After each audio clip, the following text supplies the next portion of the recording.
যেই রাষ্ট্রপতি জিয়াউর রহমানের বিরোধিতা করেছেন সেই রাষ্ট্রপতি এখন জিয়াউর রহমানের প্রশংসা করছে। মাননীয় স্পিকার, গাধাকে দিয়ে আপনি হাল চাষ করিয়ে এটার মধ্যে কোনো বাহাদুরি নাই। এখন তো চাইলেই বিএনপি রাষ্ট্রপতি পরিবর্তন করতে পারে সরকার।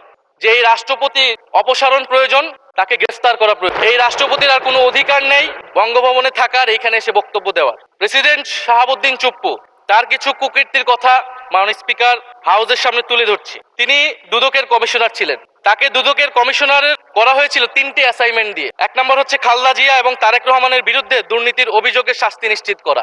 2 নম্বর পদ্মা সেতুর দুর্নীতির অভিযোগ থেকে আওয়ামী লীগকে ক্লিন চিট দেওয়া।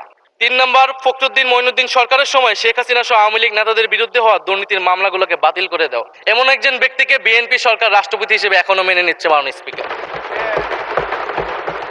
আরেকটি ঘটনা বলি, 2009 সালে শেখ হাসিনার ক্যাঙ্গারু আদালতের নির্দেশে এই শাহাবুদ্দিন চুপ্পুর নেতৃত্বে 3 সদস্যের judicial inquiry commission on minority torture in 2001 করেছিল শেখ হাসিনার ক্যাঙ্গারু কোর্ট।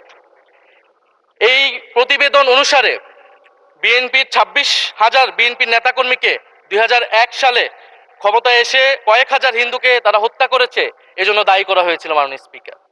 এবং আওয়ামী লীগ এই রিপোর্ট দেশে বিদেশে এই রিপোর্ট ফেরি করে তারা নিজেদের এখানে ক্ষমতায় থাকাটাকে পাকাপোক্ত করেছিল। মাননীয় স্পিকার, এই রাষ্ট্রপতি চুপ্পু এস আলমের হাতে ইসলামী ব্যাংকে তুলে দেওয়ার কারিগর 2 কোটি আমানতকারীকে পথে বসিয়েছিল।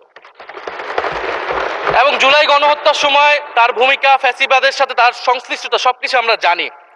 আমাদের দুর্ভাগ্য, এই দুর্নীতিবাজ, অপদার্থ, মিথ্যুক, গণহত্যার দোষর এখনো বাংলাদেশের রাষ্ট্রপতি।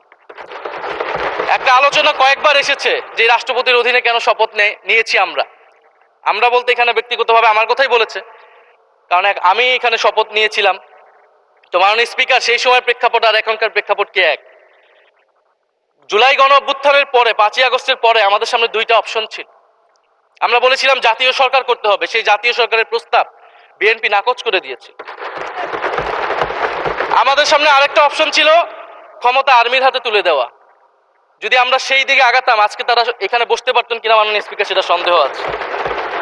দেশের স্বার্থে, দেশের স্থিতিশীলার স্বার্থে আমরা সেই সময় সরকারে গিয়েছিলাম, আমরা শপথ নিয়েছিলাম। কিন্তু বৈষম্যবিরোধী ছাত্র আন্দোলন খুব স্পষ্টভাবে 2024 সালে কিন্তু এই রাষ্ট্রপতির অপসারণ চেয়েছিল।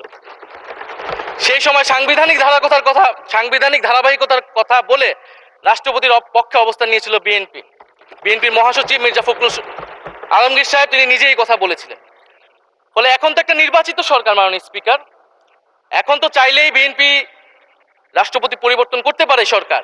এবং আমরা বিশ্বাস করি বিএনপিতে সেই ধরনের যোগ্য আস্থাভাজন ব্যক্তি নিশ্চয়ই রয়েছে।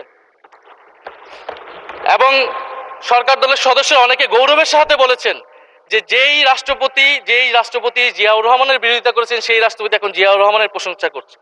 মাননীয় স্পিকার, গাধাকে দিয়ে আপনি হাল চাষ করিয়ে এটার মধ্যে কোনো বাহাদুরি নাই। এটা আপনাদের দেউলিয়ত্ব, সরকারের দেউলিয়ত্ব যে সরকার এখনো রাষ্ট্রপতি পরিবর্তন করতে পারছে না। মাননীয় স্পিকার, এই অধিবেশনের পুরোটা সময় জুড়ে আমরা সংস্কার,